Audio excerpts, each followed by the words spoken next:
Hello all. Welcome to Value Tech with UD, Bridging Business and Technology. Today we have an extraordinary executive, founder and CEO of Stractix, Joselina Peralta. She is a globally recognized procurement and supply chain leader with more than 20 years of experience as a chief procurement officer, chief supply chain officer, and chief operating officer. She has driven transformational change across FMCG, chemicals, pharmaceuticals, oil and gas, food and beverage, and fintech, specializing in de-risking operations, optimizing procurement, and building resilient, high-growth supply chains. She has won many industry awards and recognitions, including the recent CXO 2.0 award. Congratulations and welcome to Value Tech with UD, Joselina. Thank you so much, Yudi.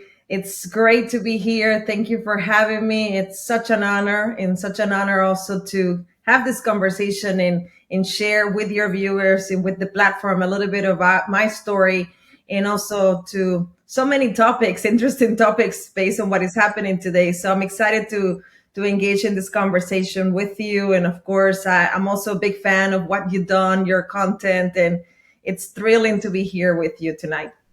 Thank you so much. I really appreciate for sharing your story to inspire millions of people across the world who are interested into the supply chain industry. Firstly, you are the founder and CEO of Stractix, and what is the most difficult part being the founder and CEO? That's a great question. I think, and you can probably relate to this as you are also a founder and CEO yourself. It's always balancing, right? So the short term with the strategy or the long term vision aspects that is going to actually fund and enable the growth of your company. So it's very easy to get into the grind and into the day to day. And you kind of have to rise above it and make sure that what you're doing, it's spread between, yes, some tactical things for the day to day and get the operation running, but to spread yourself and create relationships and planting seeds for the future. So I think that fine balance between the short and the medium and long term, it's super important. And I would say at the same time, being there to make sure that your team has the clarity, the support, and of course that you are giving that personal touch to your customers and your value collaborators and partners. So you really have to have constant touch, high touch, in regular and consistent touch with all of these three different experiences that are part of your ecosystem. And that takes every day an investment, and it's a nurturing effort, and it's one that you have to dedicate quality time to see the consistency and to see the results. And I would say patience. As a founder and CEO, I want results yesterday. That's very typical for when you actually are in operations. And I would say in this journey, it has taught me a lot about patience. Everything has to take its time to grow. And it's a journey of wisdom and patience, I would say. Awesome. Yeah, patience is the key. That's amazing. So what inspired you to pursue the business in supply chain industry? Oh boy. So I was a white kid, and I don't think I ever outgrown that phase in my life, thankfully. So as a very early on in my life, I always had this knack for wanting to see how things work and how were they even constituted and how were they actually structured. So I used to take a lot of things apart in my household, my poor parents, and actually wanted to see if I could put them back together. And that early on, I think fostered my troubleshooting, problem solving type of analytical mind and curiosity mind. And as I became more and more incentivized, I mean, I was very thankful to have parents that fostered my curiosity and allowed me to actually explore different things and dive deeper into it. So when I graduated, I knew straight away that I wanted a role in operations, that I wanted a role in business, and I wanted to actually help others. And early on, when I started in supply chain, and that was immediately, the love of my life in the sense that I felt right at home, and I said, okay, this is what I want to do for the rest of my life. And now, fast forwarding to now, and even after serving for so many wonderful companies who taught me a lot, and having so many diverse teams and multicultural teams, global teams that made me probably the person that I am today, the leader that I am today. I not only grateful, but also how great it is to do what you enjoy. It doesn't sometimes feel like I'm working, and to get paid on top of that, it's like the icing on the cake. So, yeah, I think that maybe the two words is definitely I like to make things better. I'm never satisfied with the status quo, and certainly I want to create collective impact and learn in the process and share that learning across for others, so they don't have to go through the pain points if we can avoid it, other than for learnings. So yeah, that probably defines very much what supply chain and procurement means to me.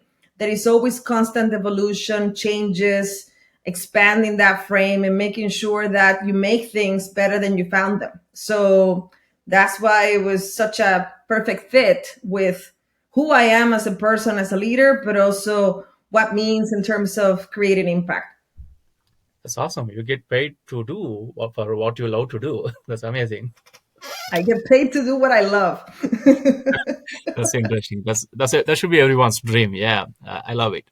And so you started the company Stractix a couple of years ago, right? And so how did you start this company? And so what was your journey?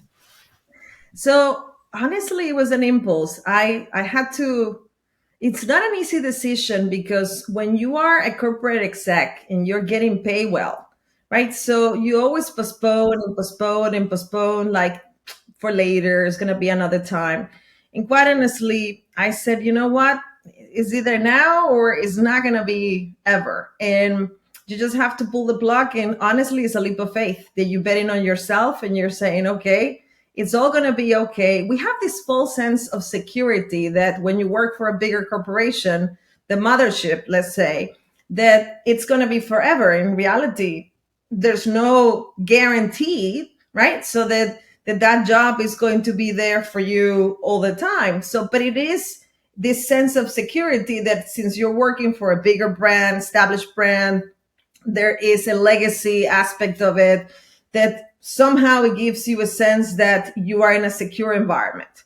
When you are taking the step into the sunlight and you're saying, okay, I'm going to do this on my own, believing in your experience, you get a little bit of a test with the imposter syndrome, right? So you're like, am I good enough? Am I actually, people are going to want to do business with me without, the title and without, the big brand and the big label and the big marketing machine behind. And this is where you discover that what you're truly made of, really. So the journey has been one of discovery, getting more comfortable with who you are truly, becoming that, in full flesh, my own self, my own person, and also being comfortable, even though I was very uncomfortable with ambiguity. I mean, I have led over 15 transformations throughout my corporate career, but this was a different level of uncertainty, right? So where you don't know where the money is going to come because you're building at the beginning. So you have to take contingencies, take risk. So yeah, it's a journey, sorry, of faith on what you are not yet able to see, but having this deeper belief and this impulse that you don't want to do anything else, and no matter what, however long it's going to take,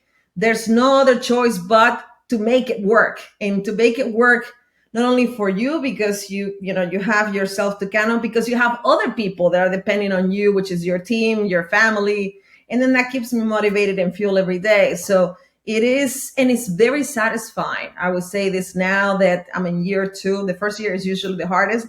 So year two, when you then get to work with people that you truly admire, respect, and value, and partner with companies, collaborators, clients, customers that also inspire you to actually be better. And that's what, honestly, I cannot say it, and I cannot say it enough, how thankful I am for everything that I have been able to receive since in the support, in the love, in the collaboration that I've received from so many different people, companies, collaborators in the LinkedIn community, my network. I mean, it has been beyond anything that I would have imagined.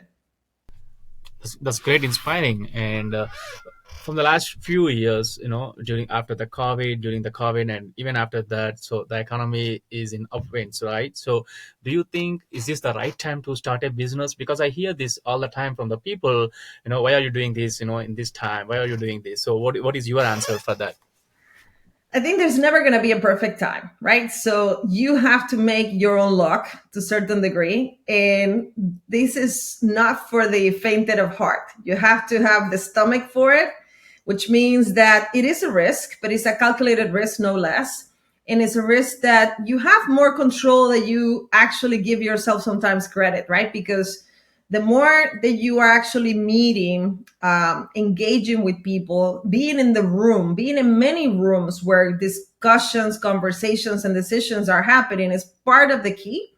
So, in getting the trust in the collaboration, I'm not talking about selling yourself, but I'm talking about listening and trying to be helpful as much as you can, that always open doors. I think we are seeing a unprecedented times when it comes down to economical changes, geopolitical changes. I would say even when we think about policy changes and even structural changes, that it's going to definitely have an impact on how business strategies, decisions are going to be taking shape, not only for the second half of 2025, but also I think for the next 3 years. I think there is a climate of fear, a little bit of concerns, but also in the moments where there are perceived risk, there's also lots of opportunities. I think that without sometimes some of the key pressures, innovation would not take place, right? So, and we're living in the best time when it comes down to digital, and kind of the fifth industrial revolution, it's upon us. So I think that and I'm probably going to choose a very positive outlook because it's also a reflection of my personality as well. But I do think that there's going to be high and lows, and there's going to be opportunities, and we kind of have to be in it in order to be able to win it. So if you don't have your business, you're going to be at the mercy of others making decisions for you. So it depends on your level of control, depends on your level of comfort to actually make that risk. And my only advice for people who are thinking to start this journey is have some contingency, right? So because there's going to be some months where you're not going to have direct control to how much income you're bringing to the table. So you do need to prepare, if you can, with contingency budgets to make sure that you're at least financial responsibilities, right? So what you need to carry yourself and your family and others who may depend on you is covered. So that will be probably the best advice. But there's never a perfect time to do it. So if that bugs, bit your stomach, and you actually have the desire to, create impact and serve others, and actually, have the opportunity to build something beyond your bigger than yourself, and thrive into impact even in your communities. Hmm. That's the best advice. Yeah. And what is the biggest challenge you are facing in supply chain industry right now? Supply chain, it's interesting right now because you have a couple of challenges that they are in the backdrop. So on one end, geopolitical disturbance, and when it comes down to tariffs, it's also coloring people's, let's say, respond to not only from a cost structure, but also how they need to look at their supply networks, right? So near shore versus actually imports, because today, I mean, the plan in principle, the theoretical idea in principle of incentivize the local domestic production and attracting foreign investment to actually then build back capacity on a principle level, it's a good idea. The execution is really the challenge here, right? So United States has a high dependency, 60% of import goods. And we're talking about not only on raw materials, we're talking about heavy duty metals, we're talking about in semiconductors, we're talking about key essentials to actually manufacture goods and services and impacts a broad, diverse industries at all levels.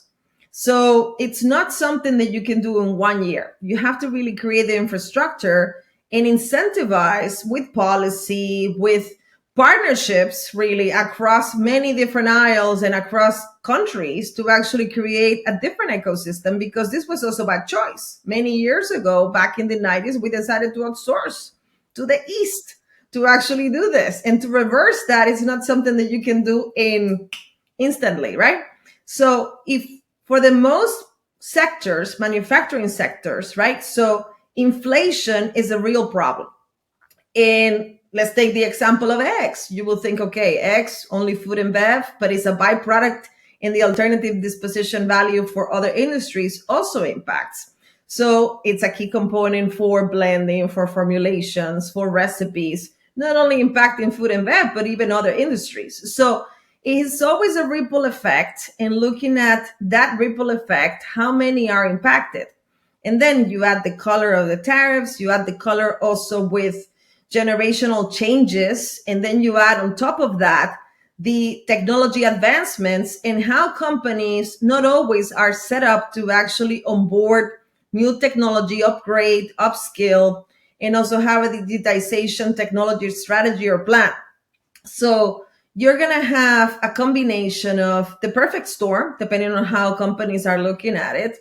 And it's very important to take a step back and look at the picture and see for yourself, okay, what are the key risks that I'm exposed to, right? That might derail my ability to serve my customers, my ability to financially be viable, and my ability to actually be able to compete.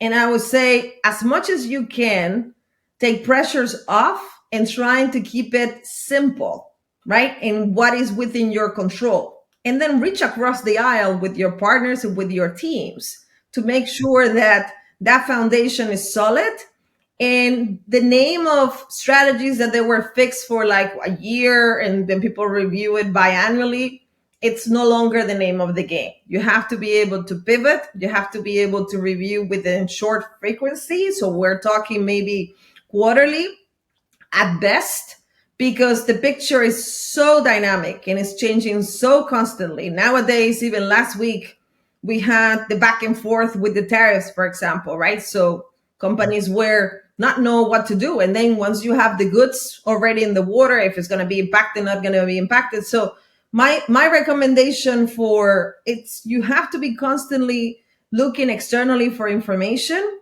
and surround yourself with trusted advisors, companies who can actually guide you during this process, and making sure that you are evolving with the information and adapting and pivoting your strategy without compromising, of course, your brand values, your quality, and of course, what your promises that you are aiming to deliver to the customers, and of course to your shareholders, and who you uphold to. But it is a very dynamic picture that you have to be constantly making sure that you're minding the store and also adapting your strategy to be flexible. Awesome. So in that dynamic, it looks sounds like it is so dynamic world, right? This industry. How do you adapt technology or spending on the technology in this dynamic world? What is your take on it?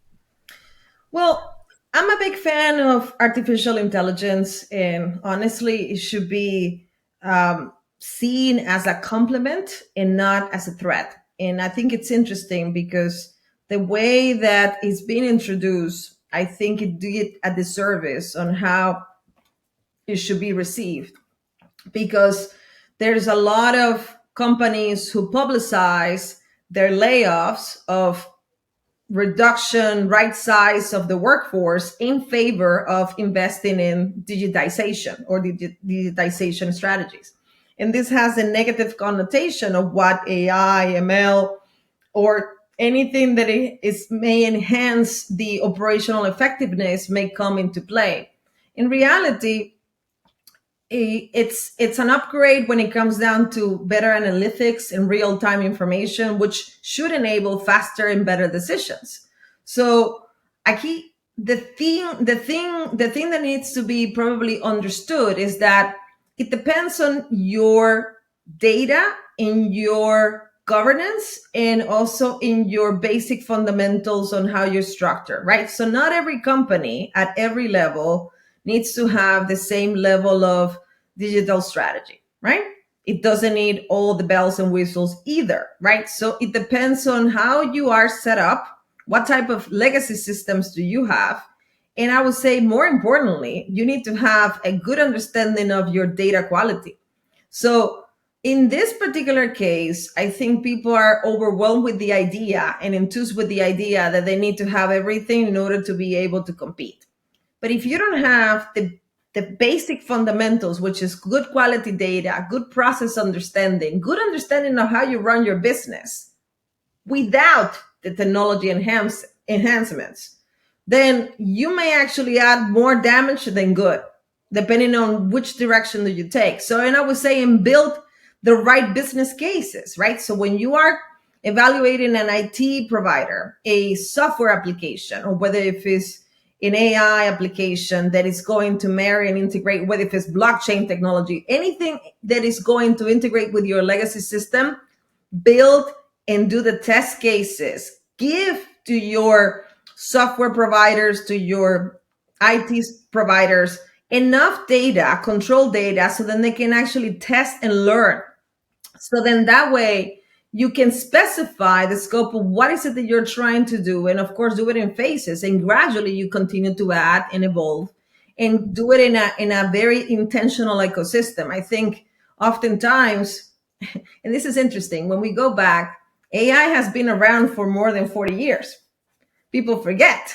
And it's bizarre to me, because now I think it's more public knowledge, but it hasn't been lack of technology that we have been having over the last 25, 30 years. I think the problem is still the same. Companies add softwares or systems or processes that they are not created with the right level of understanding, knowledge, and they don't retain the people. Then people leave, and then they start and add more technology into it, and the cycle begins and begins, and it's a vicious cycle that never ends. And that's why there's so much obsolescence with information, and sometimes with systems that they don't talk to each other, because there was not added with the right level of design and architecture, because it was a hodgepodge. And also, let's put that aside, a lot of companies that grew through acquisition, they usually don't go and clean all their systems in one go. They leave it for later, they operate it as it is.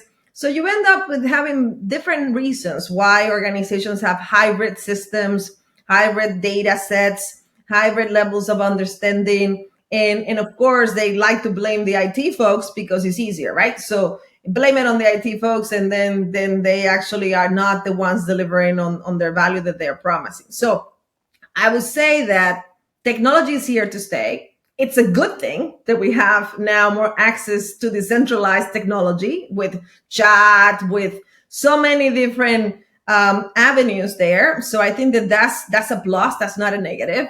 I think the important thing is for people to be willing, right? So to learn, to be hungry to learn, not to be afraid, to see it as a compliment, right? Taking away the nuisance reporting, digesting, massive amounts of data, and actually being able to concise that in ways that you can actually understand, and then use that for the critical thinking and for the strategic thinking and for building relationships. Because now the busy work, the reports, creating PowerPoint presentations, taking minutes in meetings, actually doing the basic, even email campaigns or marketing campaigns, or anything that it has to do even with your newsletter, all of those things can be completely automated and under a complete, closed loop process. So it takes a huge burden from our time and our team's time in a way that we never really had access to it before. So I see it, I'm a huge fan, and I'm a huge believer that this is actually something positive. But the communication on the way that it has been introduced, unfortunately, does give a different connotation. And I think there is this bias against it because people see it as a threat. Some people see it as a threat because of what I just shared. And also, they are uncomfortable to stepping into maybe upskilling and learning things that may not necessarily be familiar to them yet. Well explained, and I totally agree. What you said is 100% true. Business, there is a gap between the business and technologies. Often, the organizations, the businesses people will blame the technologies. That leads to delay in the project delivery, basically. So that's the aim of this show: bridging the business and technology. Thanks for bringing that. So, how do you stay ahead of the curve in a rapidly evolving supply chain landscape? I'm always constantly learning, reviewing what is new, what is available. Also, I network with the latest and greatest technology developers, right? So I actually serve in a lot of cases with giving my expertise in procurement and supply chain operations as a test case, or as a person who actually can be a power user in a lot of cases to then help during the development and deployment aspect to it. And in turn, I learn and keep myself sharp. There's always, articles, magazines, good reads to actually, and I will say going into events where there's previews of technology and emerging technology coming in, and keeping always your finger on the pulse by networking with the ones that they're actually leading ahead. And you have to look again, you have to look east.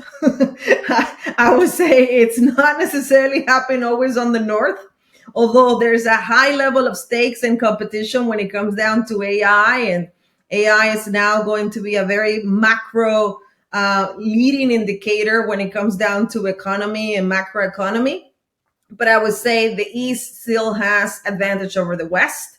So if my 2 cents advice to anybody who is in an operation, supply chain, procurement, or even if you are a COO or CEO, try to ensure that you're making time, invest in quality time to network, to look and check out what the latest and greatest technology trends are out there. There's plenty of magazines, articles where you can subscribe, and making sure that you are also going and having demos and meetings to make sure that you are educated and building an acumen for yourself and for your teams. Awesome. And you mentioned about AI quite a few times, right? So, how do you see the role of technology in supply chain in the future? We move from, I would say, the early beginnings in back in the 2000s. It was going from automated, right? So, and we moved from automated to, well, I would say integrated to automated, and now we are into cognitive supply chains, right? That's what the AI, ML, in having outsourced, for example, pricing updates, spend analytics, right? So when you actually can do the full workflow from beginning to end, from a purchase order, price updates, from a material request planning, from an NSNOP, when you're actually running a scenario planning for a campaign, for a demand, when you can actually calculate your inventory limits and values, and having even the direct signal coming from the point of sales. So it's already available. Different companies have different degrees of visibility and transparency, which is what it has enabled to. And it's exciting to see. Now, I think the challenge is there's so much technology available out there. Do you need everything? Not necessarily. And I think sometimes there's an illusion that more is more, and actually less is more. And you need to be very specific. What data points, real time data points, do you really need for a decision? And I invite that for a real question, because sometimes people get overwhelmed with, I need to have this long list of KPIs and measure everything. My advice is very different, and I advise my client companies typically that keep it very, very concise, right? So what are the key measures that truly are going to impact your business and your ecosystem? Master them, and then once you progress from that, you evolve to next rather than to adding more, right? So you should not be having more than 4 KPIs maximum. And then once you master those, you move into the next phase and to the next phase, because otherwise, who's going to be able to actually look at all this overwhelming amount of information, and what decisions are truly going to be made with using that information? That's really the acid test to make sure that you have the right linkage between data and decision making. Awesome. And what are the key skills and qualities that you look for in a supply chain leader? Well, it starts with people, number one. So I would say you have to be able to be empathetic and to have enough curiosity that you want to be able to connect authentically with the other person. Otherwise, everything else can be learned, but the people aspect, I would say, is number one. The second part is really having this healthy curiosity to wanting to walk through your operations and learn at all levels and learn from the people who actually are doing the operations, and go and talk to them and what are the pain points, and get involved, really, not just be a bystander or sitting in your high chair over there, right? So I think getting into the nitty gritty but not getting sucked into the details is very important, because if you don't understand where the problems are, how can you actually then inspire and then drive your team to a better path? So I would say people, definitely number one skill. I would say curiosity when it comes down to explore and understand the problem, and being open to bring everybody to bring the best out of people. So that, if you will, relationship trading aspect of kind of bring everybody at the table and mediate all this conversation in a way that is transparent, that people actually can put their best ideas forward. And then the last thing that I would say is have this right balance between zooming in and zooming out, because it's important to zoom in to what is really needed in the present moment, but zooming out to make sure that you don't miss the full picture and closing those blind spots. And that can only happen when you also are open to surround yourself with people who are very different from you. So always enlist that from your team, from your peers, from as much as you can, to have that complete expanded view and expansive view of what is going on. So this ever learning mentality and openness about you, it's also critical to actually have a successful journey in any operation, but I would say when it comes down to procurement and supply chain. Fantastic, fantastic. And you mentioned because of your problem solving nature that brought into this entrepreneurial side, right? So as a CEO, how do you handle failures? How do I handle failures? Well, here's the thing though, to win, you have to be willing to risk losing, right? So that's always been my motto in life, right? So if I'm going to jump, I have to be willing to fall. And in fact, from the ground, then you actually get a better impulse. So I never believe that, and I have had many setbacks in my life, but I don't see them as failures.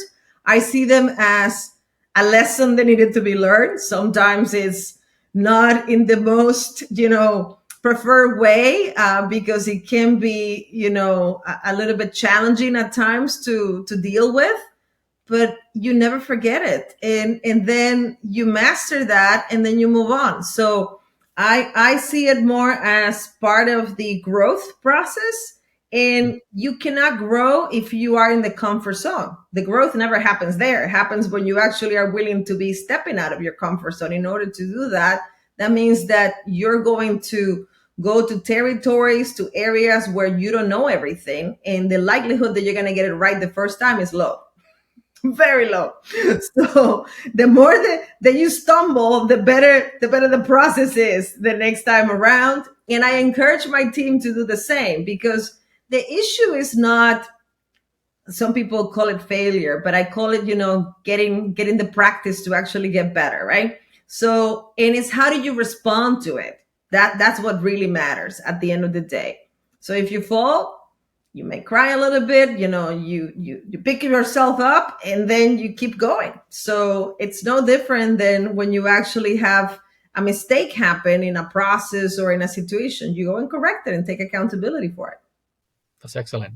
And let's move on to some lighter side. So, what is your favorite part of being a CEO or supply chain leader?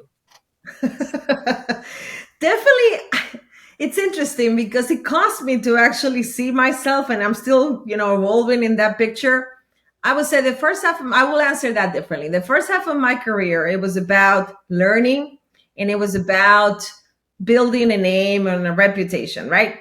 Now this second chapter of my life is about creating impact.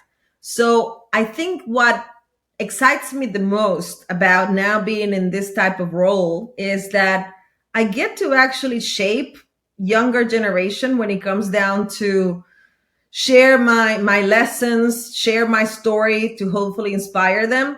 But also I take it very seriously that we're fostering, the next gen of leadership, right? So talent. So taking that for what it is and opening doors for other people and mention people when there are rooms where there's going to be decisions and being promoted.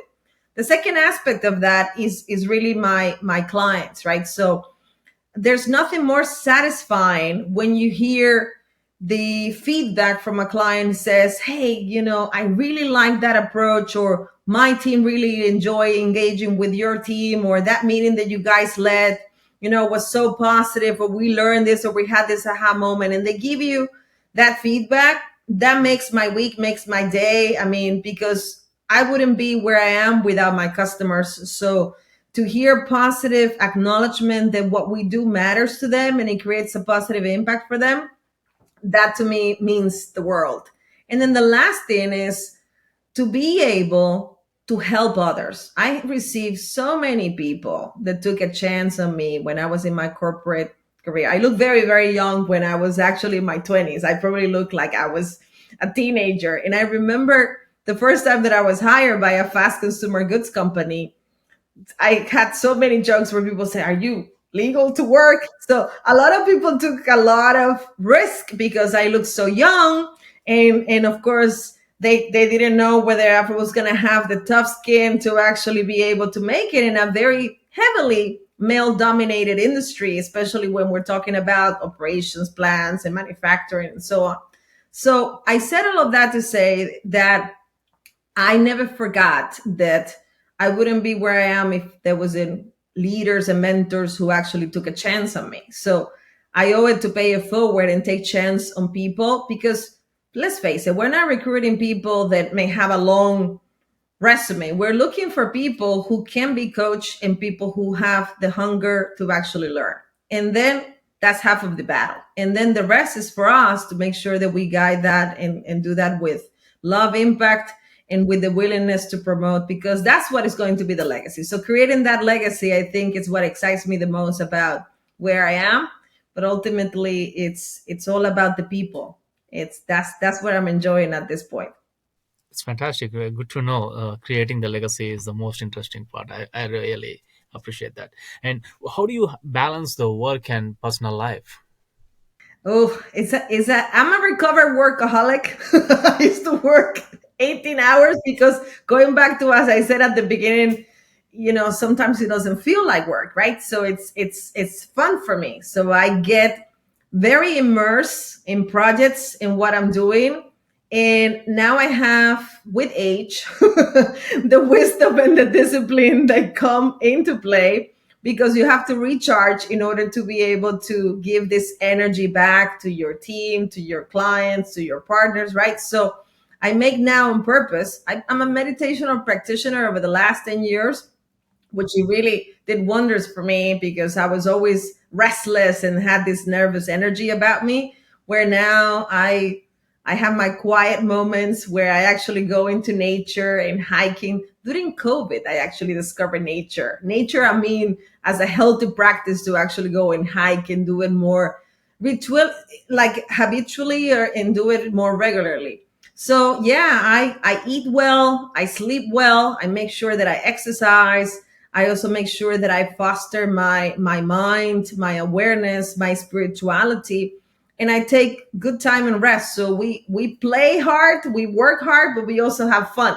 And it's important because in those downtimes is where you really recharge. So, and I'm a firm believer in vacation. I think you have to take your breaks and you have to disconnect, and I mean disconnect in full, to the degree that you can disconnect in full, and enjoy that time, because that's the time with your family that is going to be precious. And being present in every situation is fully important. Great, great. Thanks for sharing your hobbies and mentioning that taking rewards for yourself is very important to keep the game going. Excellent. And we have a couple signature questions which I ask everyone. And what is your advice for the upcoming leaders? I think upcoming leaders definitely have to look at human centric communication, right? So doing good is good for business, but also what's really driving you? What's your why? What's your truth? What's your purpose, right? So mine is about growth and growth creation, and I see that in every facet of my life, including, I garden, I cook, anything, so feed, which is part of growth. So anything that you have to really understand what makes you tick, what's your why in life, and then that carries you through, because it's going to be really an extension of you, and this is the only way that you can be authentic to serving that purpose of yours, but also being as a leader, a reflection of that. And I would say try to surround yourself also with good mentors, people who are smarter than you, people who have experience beyond the experience that you have, people who have done it, people who also have done it and also maybe struggle in their process of doing it. So you learn from their pitfalls as well. And trying to have as many as diverse sounding boards that you can have that may expand your view of the world. I am lucky that not only I have wonderful mentors, but I also had within my family, my mom is one of my biggest sounding boards. And I will be a fool not to take her wisdom, because I mean, not only she's been longer than I have alive, but she has had a breadth of different experiences. So I'm very lucky that I can bounce things with her and also with some other members of my family, on top of having advisors and having peer coaches and people who actually then are serve as an inspiration also for me in my journey and my process. So I would say that's super important for any leader, to make sure that you are having access to other perspectives from others that might be completely different from your way of thinking and from your way of seeing the world, and having that moral compass, as I said at the beginning, that is your why, and to have that check to make sure that you're honoring your values. Your values are never going to leave you down, and they are actually going to be your guiding principles to make sure that you're doing and making decisions for the right reasons. That's a great advice. Thanks for sharing. And I have one more question for you. What is one book you would recommend to our listeners? That's a difficult question, because I'm an avid reader. So I will actually maybe say two things. So definitely starting with the why, from Simon Sinek. As I explained, it resonates with me, and I read it, and I think it's such an easy read, and it does put into perspective, contextualizing, even when you're communicating change, when you're doing anything, even in your own personal life, the why it's a good way to start, right? So even the what or the how or the when can be completely different, but I think it's a good grounding step, starting with that.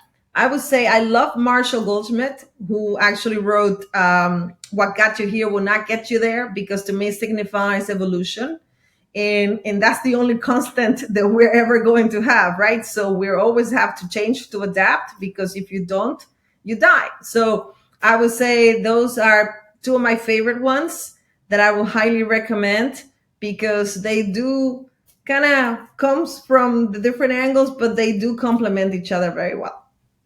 Thank you so much, Joselina, for coming to my show, Value Tech with Yuri, and helping our listeners by sharing your inspiring story. Thank you so much for having me. It's been my pleasure and my honor.